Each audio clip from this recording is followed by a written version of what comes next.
Hi, everybody. Welcome to the network. This is Theory Thursday. We'll see if anybody shows up, and we're going to get the sound check from the Yep. sound check. And we've got a yeah. We got a yeah from the sound check. She sound checked. I did. Um, so busy day today at the studio. We were busy doing things, all the things that we do. Um, Getting promotional material ready for posting instruments up for sale and stuff like that. So busy, busy, busy, busy. Work, work, work, work. I keep. Oh, Donna, you getting coffee? Yes. Can you grab me coffee? I'm out of Yes. coffee. Yes. Thank you. Lower the volume just a tad bit more. Sure. Not loud.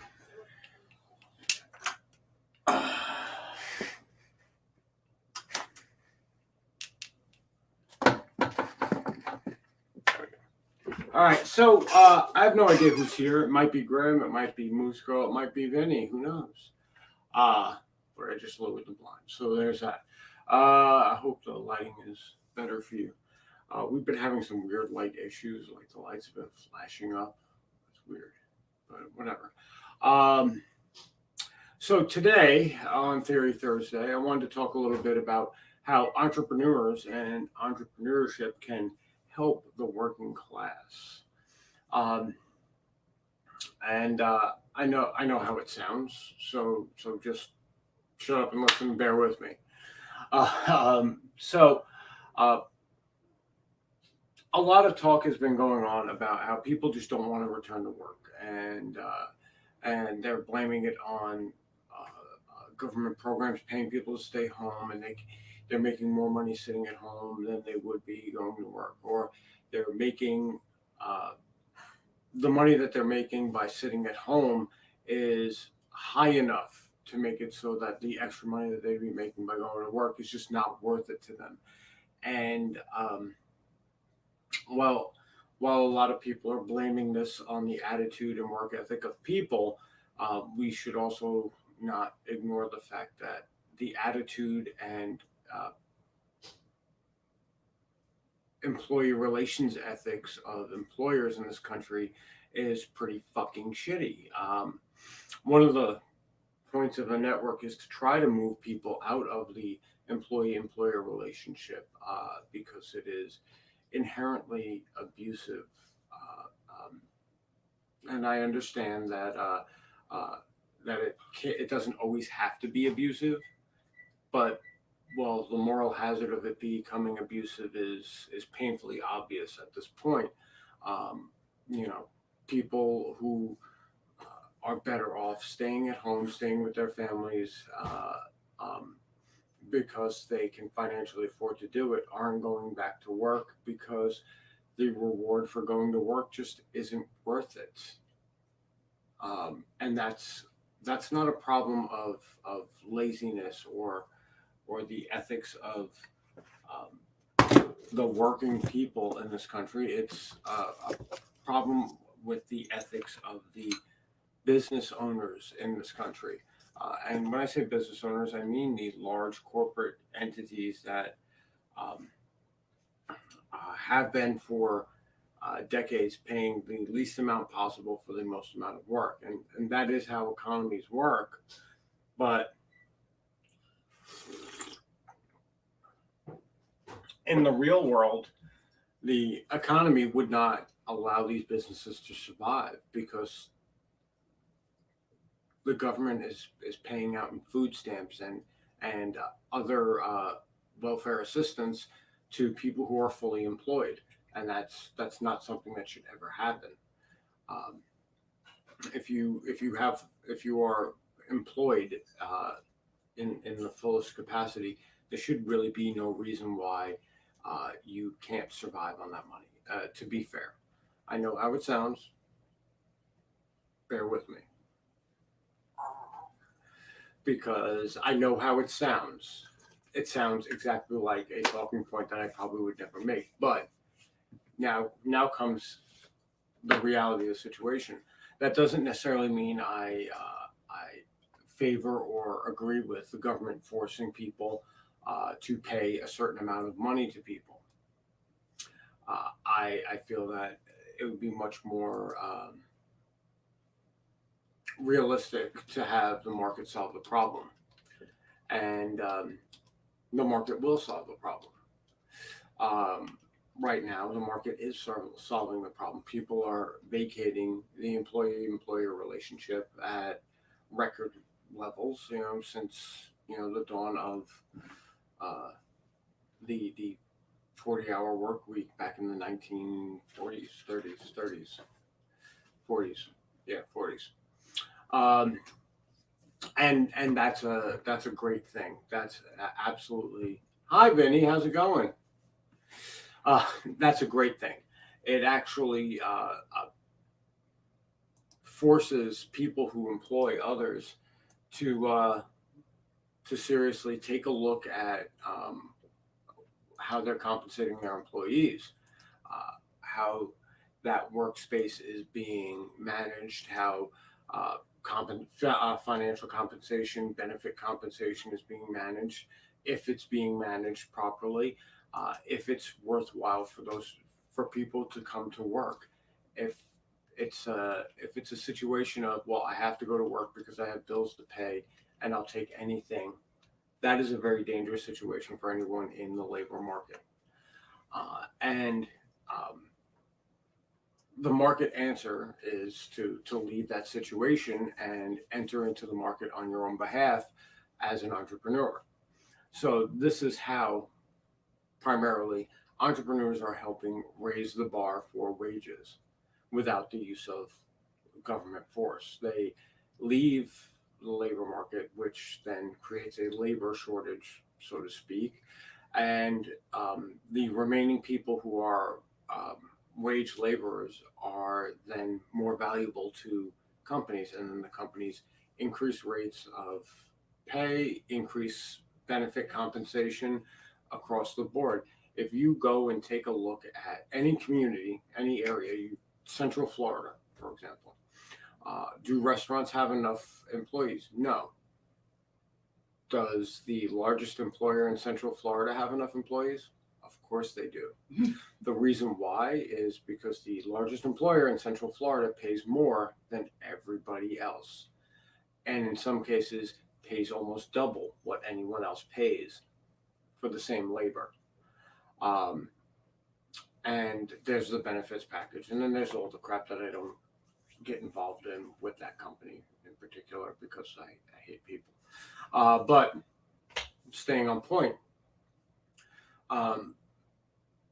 these other companies now have to try to outbid for labor. Now, that doesn't really shine too well on mom and pop shops. I absolutely agree with you there. But most mom and pop shops, most individually owned businesses have one employee, maybe two. The one employee is the owner. The owner, their brother, Yeah. husband, Yeah. kid. The owner, and then Relative. the partner, who is either some sort of relative or a equally financially invested fucking partner. No, he just went in there, Oh, okay. hopped over her, and Oh, he got. wants under the blanket. He's getting there. He'll get there. So these people, by leaving the labor market, anybody who has said, you know what, fuck it, I don't need a paycheck, I can make it on my own. I'm trying to get there myself, to the point where the most benefit you can do to helping the wages, helping the workers, helping increase wages, is to go into business for yourself and be an individually owned and operated business. If you are in any type of construction work or whatnot, become an independent contractor and then bid on jobs instead of being paid an hourly wage. Then all of those people who grab those hourly wages are now worth more to employers, which will force them to consider compensation. Because if you're going to continue to pay everybody minimum wage, you are going to get the minimum amount of people, and they're going to be minimally skilled, and all of that really bad stuff that happens that costs businesses money. The reason why businesses pay extra money for people with expertise is because expertise makes the job cheaper. Um, So, in that facet, um, individually owned businesses, entrepreneurs are actually more helpful, as much as the people who normally make this talking point about how wages need to go up, um, the actual capitalist spirit of the individual human does more to raise wages than anything else does, because governments can go, no, you have to pay people $100 an hour, and then businesses are just going to go out of business. Um, when you have a shortage in the labor market, you just don't have enough hands. Well, then businesses, they get creative on how they solve this problem uh, with the staff that they do have until they can get more staff, and then they make it so that it's attractive to get more staff. I mean, there's a company out there paying people $250 to come work for them. Like here's $250 for Sign-on signing the bonus. paperwork. Yeah. Now you come to work on Monday, and we're gonna pay you. And right now, like the median wages has jumped. As far as wage earners, now granted that's also because there's a lot of people just aren't collecting money right now from jobs, but the reality is that the wages. How's it going, Grim? The wages are going up because the demand for labor is higher. It isn't because there's more jobs; it's because there's less people who are willing to put up with that bullshit, and companies are now adapting to that. Companies that are paying uh, $15 or more, or $15 or more an hour, have zero problem staffing. Zero, zilch, nada, nada.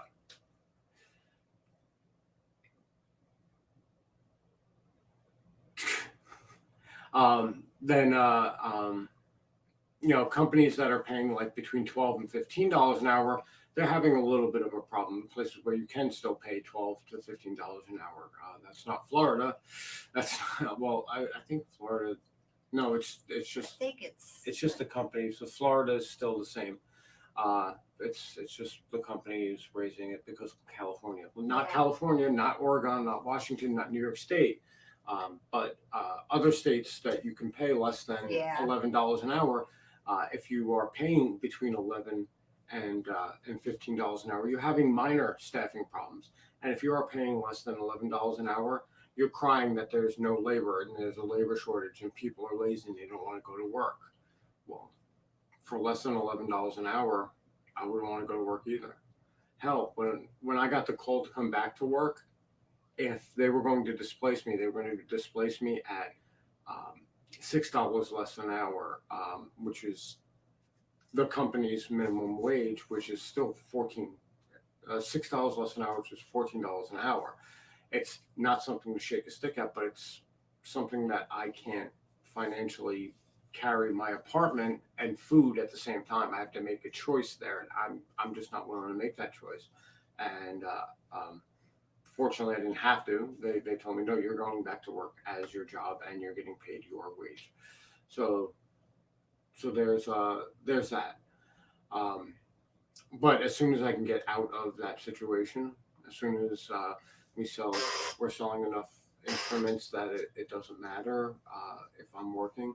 If we're down to selling enough art that it doesn't matter that I'm working. If we're selling enough merch for our projects that it doesn't matter that I'm working, then I don't need to work anymore, and then I become part of the solution. I exit the employer-employee relationship, and I focus 100% on my own businesses. And that then is taking a valuable piece of labor out of the market where someone else can fill that void. And then, companies will value that person more than they'll value me. And that's sad, but that's just the reality, is that the people who are leaving the market, the companies don't value them to begin with. I mean, companies don't generally value their employees anyway. they say we're a family and they offer a pizza fucking party, but that's not valuing your employees. Valuing your employees is giving them benefits in proportion to the amount of Skilled labor. um, the amount of benefit that the company receives from them. And I'm all for the, you knew what you were getting into when you agreed to work for somebody. I am. But hi, Ferris, how's it going? It's like does she want to be live?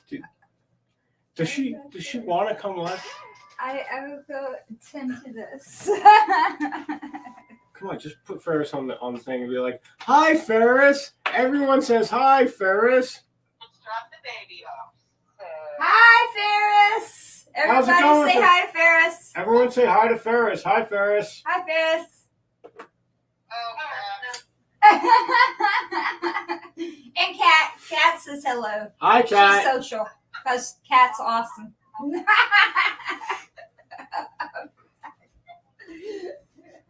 All right, so where was I? Yeah, companies they generally they undervalue their employees.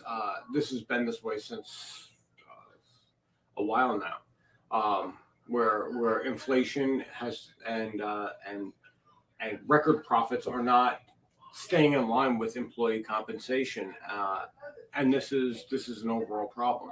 Now, like I said, you signed that paperwork. You knew what you were getting paid. It's not forced on you, except for the fact that you are forced to survive. And in a glutted labor market where the attitude towards people who commit to labor is to undervalue them, it's just a moral hazard that you're going to have. And with I don't know what's going on with my lights, but that's weird. And with the general effect of this, now I lost my spot in my brain. No, because the lights flashed, and I was like, Oh yes, it's Like- been doing that. yeah. Flasheroo. So where was I? It's not like I can go back and watch myself. So we have a situation where customarily labor is undervalued. If you don't go to college and you right out of high school go get a job, you're not going to be making enough to survive on your own, and that's seen as acceptable by society, and it's just not. It's not an acceptable way to move forward as a society to begin with. We are stuck together, because people keep voting and legitimizing this shitty ass fucking government.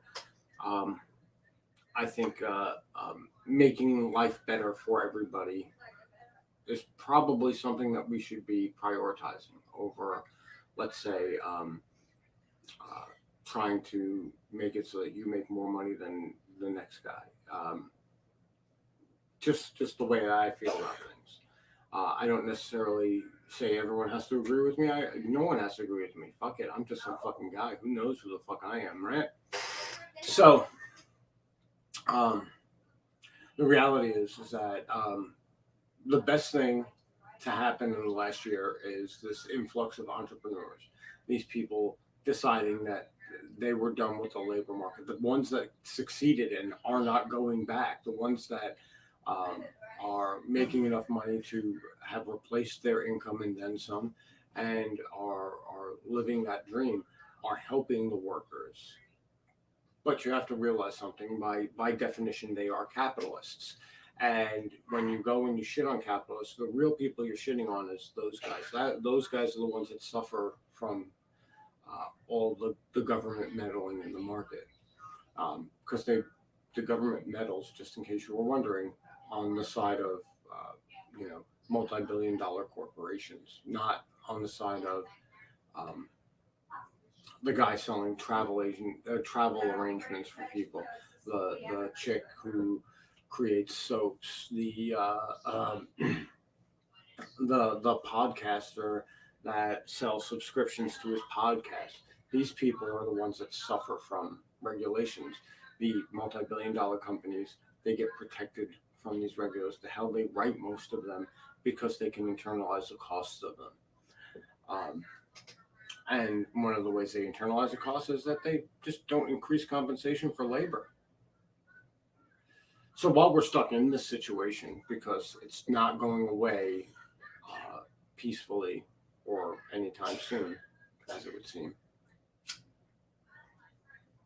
we have to really consider how we want to continue to move forward and how we want to mold the world that we're walking into.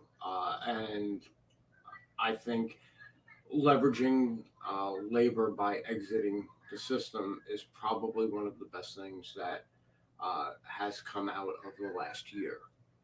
The people who evacuated the labor market and just are not going to return. They're going to do their business, they're going to succeed, and then they're going to never return to working for somebody else because they don't have to. Is the boon for the workers that all of the leftists with these governments should force people to do this, that, or the other thing, and all of the Democrats with the we need to raise the minimum wage and blah, blah, blah, blah, blah, could not do.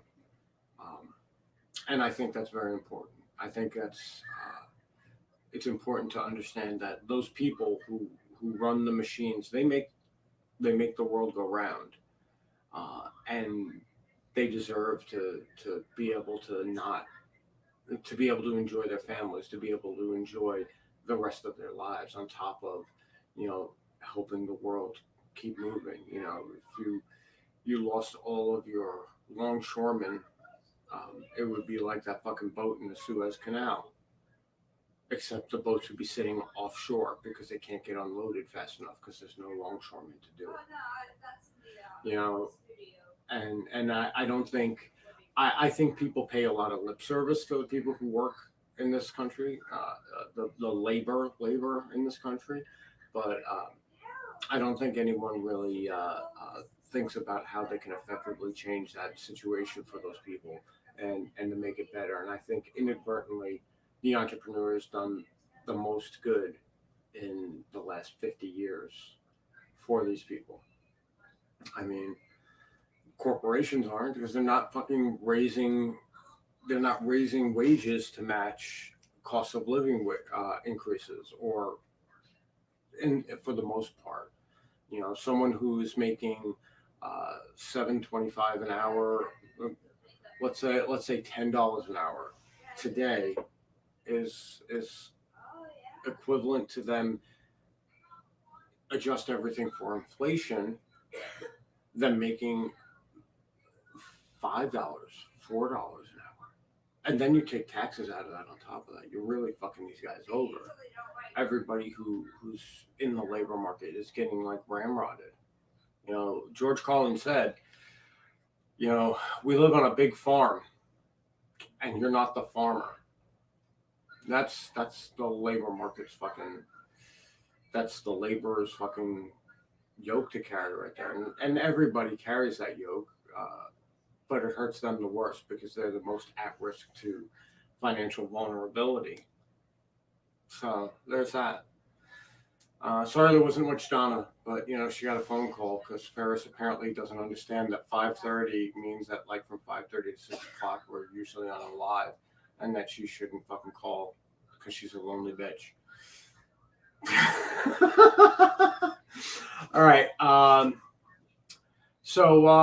Yeah, there's that. Thanks, Vinny. Thanks, Grim, and thanks, Mystery Person from Facebook for showing up. I greatly appreciate everybody who comes by.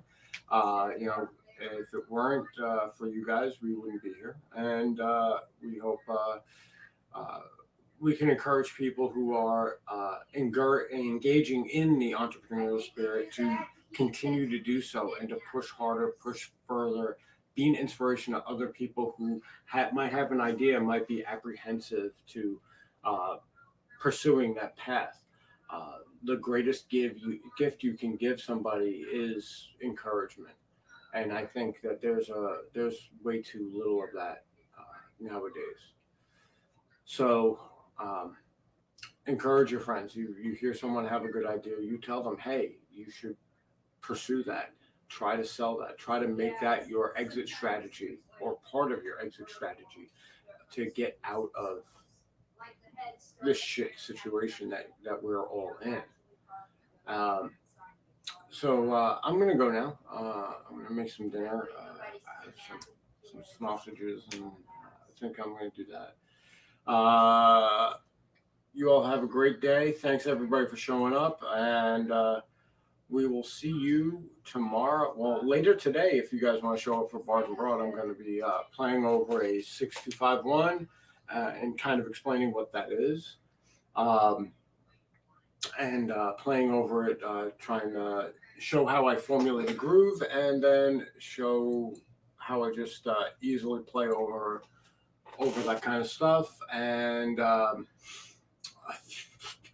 then tomorrow's Feature Focus Friday, which hopefully I can get myself a business to feature focus on Friday. With that, everyone have a great day, and we will see you soon. Bye. Yeah.